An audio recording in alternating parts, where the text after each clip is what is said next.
सुप्रभातम बच्चों, मैं रमेश चंद्र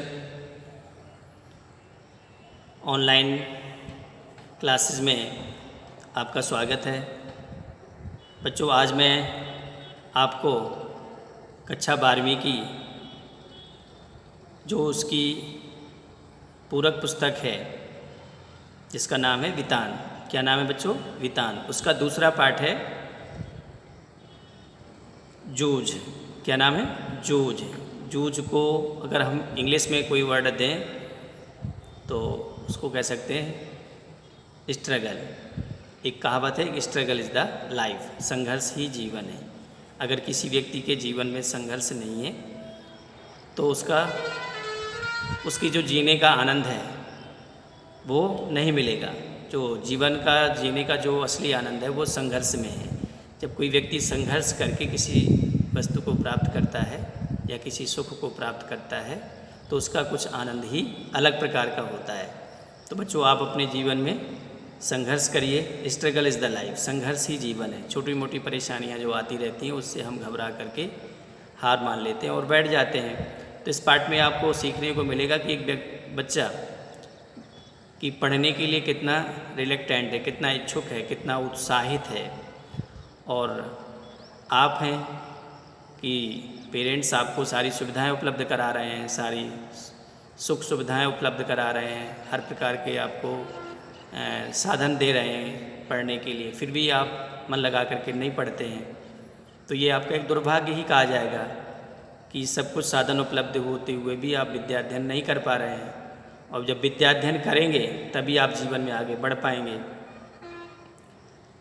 क्योंकि अगर विद्या को एक धन माना गया है, अगर जब आप विद्या अच्छे से अध्ययन करेंगे तो निश्चित रूप से आपको धनोपार्जन करेंगे और धनोपार्जन करके आप धर्म करेंगे और धर्म से ही फिर जब धर्म करेंगे, अपना ठीक से कर्तव्य करेंगे तो निश्चित रूप से आपको अपने जीवन के जो इस संसार में जो आने का उद्देश्य है वो उसमें आप सफल रहेंगे।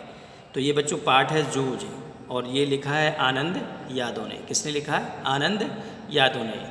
और ये मराठी भाषा के प्रसिद्ध कवि हैं और इन्होंने अपने जीवन में पढ़ाई के प्रति इनकी चाह होते हुए भी कितना संघर्ष किया, तब इनको विद्या प्राप्त हो पाई।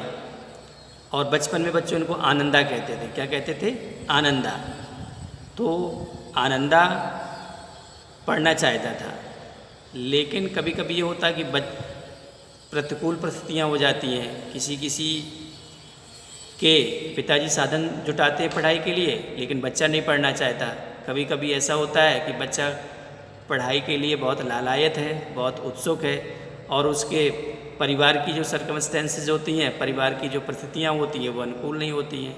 तो उसी प्रकार से जो आनंदा के पिताजी हैं थोड़ी मनचले स्वभाव के हैं। वो घर का काम काज ना करना, दिन भर आवारा यहाँ से वहाँ घूमना, तो जो घर का सारा काम था इनको और इनकी माँ को करना पड़ता था। तो चौथी तक पढ़ाई की, इसके बाद देखा कि पिताजी का ये रवैया है, मारना कूटना, बस सारा दिन यहाँ वहाँ घूमना, गलत संगत में बैठना। तो इस वजह से आनंदा की पढ़ाई बीच में ही रोक दी गई। जब आनंदा की पढ़ाई बीच में रोक दी गई तो फिर सोचा कि माताजी ने सोचा कि अब क्या किया जाए, बच्चे को तो पढ़ाना है। तो कभी कभी ये होता है कि भाई गांव में कुछ प्रमुख लोग होते हैं, कुछ जिनका वर्चस्व होता है, जिनके दबाव में कोई व्यक्ति आकर के और सही रास्ते में आ जाए या उसकी बात को मान ले, या पारिवारिक कोई परेशानियां हैं तो लोग ऐसे लोग, चाहे कोई सरपंच समझ लीजिए, प्रधान समझ लीजिए, उनके पास जा कर के तो वो भी अच्छे हुए। तो ये उनका जो गांव था देसाई गांव, तो देसाई गांव में एक दत्ता जी थे। दत्ता जी बहुत ही नेक स्वभाव के व्यक्ति थे और लोगों की जुनून परिस्थिति को समझ करके उसके हिसाब से वो निर्णय देते थे और बुलाते भी थे, लोगों को समझा करके उनके परिवार में सामंजस्य बिठाते थे। तो उनकी माँ और बेटा दोनों ही आनंदा दत्ता जी के पास गए और सारी परेशानी को बताया कि देख हमारे पिताजी ऐसा करते हैं और हम पढ़ना चाहते हैं, पढ़ करके कुछ आगे बनना चाहते हैं। दत्ता जी ने समझा कि बात तो सही है और बेटे को इस उम्र में पढ़ना भी चाहिए। तो उन्होंने कहा कि चलो ठीक है, और अपने दादाजी को, ये अपने पिताजी को दादाजी कहते थे, दादा को भेज देना। तो दत्ता जी के पास इनके पिताजी आनंदा के गए और उन्होंने कहा कि देखो बहुत से लड़के ऐसे होते हैं कि वो पढ़ते नहीं हैं, अगर आपका बेटा पढ़ना चाहता तो उसको पढ़ने का पूरा मौका दो, अगर कोई परेशानी है तो मुझे बताओ, भाई आप उसका खर्चा नहीं दे पाओगे तो मैं दूंगा, लेकिन उसको पढ़ने दो। किसी तरह से समझा बुझा करके पिताजी को भेज दिया गया और आनंदा को स्कूल भेजने लगे। आनंदा तो वैसे भी स्कूल के लिए बहुत उत्साहित था, जा कर के और कक्षा 5वीं में पढ़ने लगा। उसको 5वीं क्लास फिर पढ़नी पड़ी, बीच में ही छोड़ के चला आया था और उसकी खुशी का ठिकाना न रहा कि बहुत अच्छा हुआ कि मुझे स्कूल जाने का मौका फिर दोबारा मिल गया। जब स्कूल जाने लगे तो एक चव्हाण नामक एक नए लड़के ने उसकी, अब चूँकि वो गरीब घर से था, मटमैली धोती पहन कर कुर्ता पहन करके जाता था, इसी बात को लेकर के कुछ कहा तो इनको आनंदा अर्थात आनंद यादव को बहुत बुरा लगा। उन्होंने कहा कि मैं गरीब घर से हूँ, फिर भी उसने अपने दिमाग से सोचा कि कहीं कुछ नहीं है, चलो समय आएगा इसके बाद मैं फिर अच्छे कपड़े पहनूंगा, और इस बात को बुरा नहीं लगा।